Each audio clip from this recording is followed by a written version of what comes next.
in which I condemn the Saddam Hussein dictatorship in the most withering terms, a stance I have taken since around about the time you were an anti-Vietnam War demonstrator. I was an opponent of Saddam Hussein when British and American governments and businessmen were selling him guns and gas. I used to demonstrate outside the Iraqi embassy when British and American officials were going in and out doing commerce. You will see from the official parliamentary record, Hansard, from the 15th of March 1990 onwards, voluminous evidence that I have a rather better record of opposition to Saddam Hussein than you do and than any member of the British or American governments do. Now you say in this document, you quote a source, you have the gall to quote a source without ever having asked me if the allegation from the source was true, that I am, quote, the owner of a company which has made substantial profits from trading in Iraqi oil. Senator, I do not own any companies beyond a small company whose entire purpose, whose sole purpose, is to receive the income from my journalistic earnings from my employer, Associated Newspapers in London.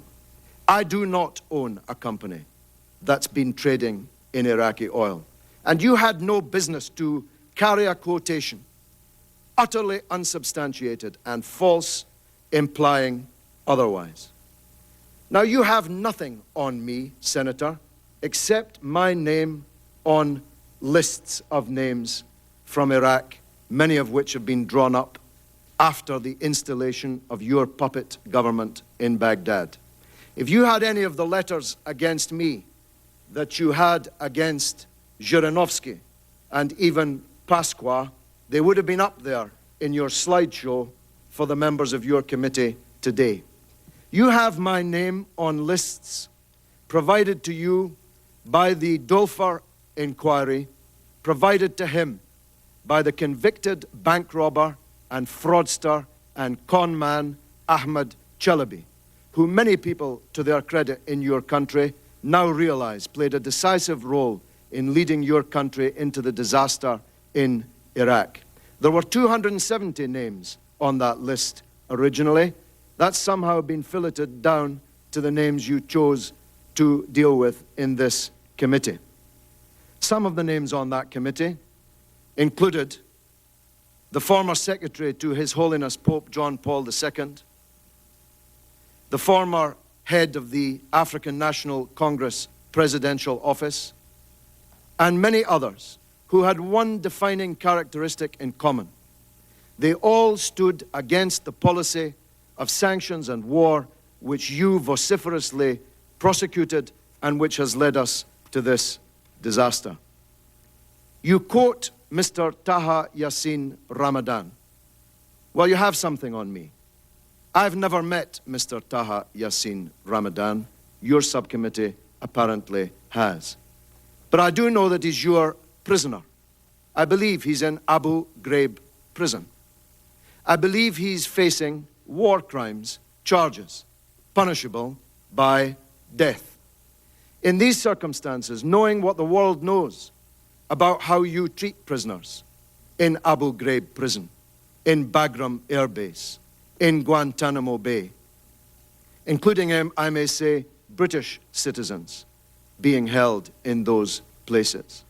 I'm not sure how much credibility anyone would put on anything you managed to get from a prisoner in those circumstances.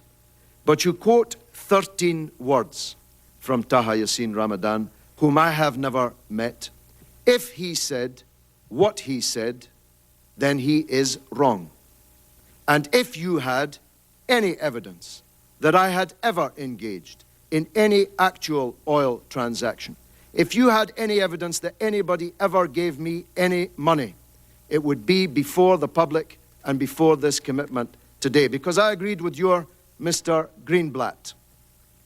Your Mr. Greenblatt was absolutely correct.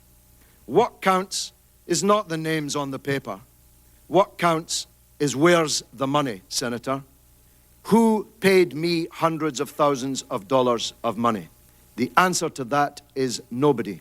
And if you had anybody who ever paid me a penny, you would have produced them here today. Now you refer at length to a company named in these documents as Iridio Petroleum. I say to you under oath here today, I have never heard of this company. I have never met anyone from this company. This company has never paid a penny to me, and I'll tell you something else. I can assure you that Iridio Petroleum has never paid a single penny to the Mariam Appeal campaign. Not a thin dime.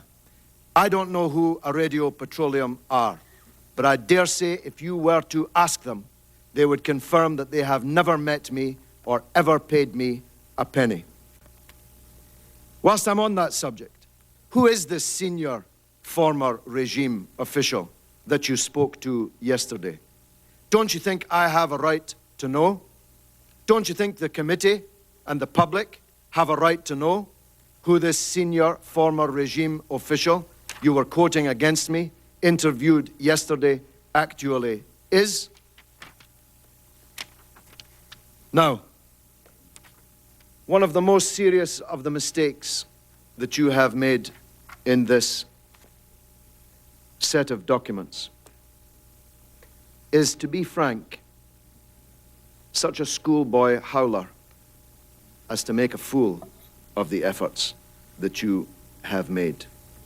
You assert on page 19, not once, but twice, that the documents that you're referring to cover a different period in time from the documents covered by the Daily Telegraph, which were the subject of a libel action won by me in the High Court in England late last year. You state that the Daily Telegraph article cited documents from 1992 and 1993, whilst you are dealing with documents dating from 2001. Senator, the Daily Telegraph's documents date identically to the documents that you're dealing with in your report here. None of the Daily Telegraph's documents dealt with a period of 1992-1993. I had never set foot in Iraq until late in 1993. Never in my life. There could possibly be no documents relating to oil for food matters in 1992-93, for the oil for food scheme did not exist at that time. And yet, you've allocated a full section of this document to claiming that your documents are from a different era to the Daily Telegraph documents, when the opposite is true. Your documents and the Daily Telegraph documents deal with exactly the same period. But perhaps you were confusing the Daily Telegraph action with the Christian Science Monitor. The Christian Science Monitor did indeed publish on its front pages a set of allegations against me, very similar to the ones that your committee have made. They did indeed rely on documents which started in 1992, 1993. These documents were unmasked by the Christian Science Monitor themselves as forgeries.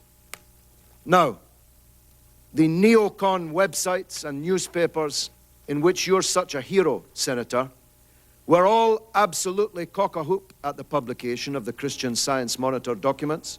They were all absolutely convinced of their authenticity. They were all absolutely convinced that these documents showed me receiving $10 million from the Saddam Hussein regime, and they were all lies. In the same week as the Daily Telegraph published their documents against me, the Christian Science Monitor published theirs, which turned out to be forgeries, and the British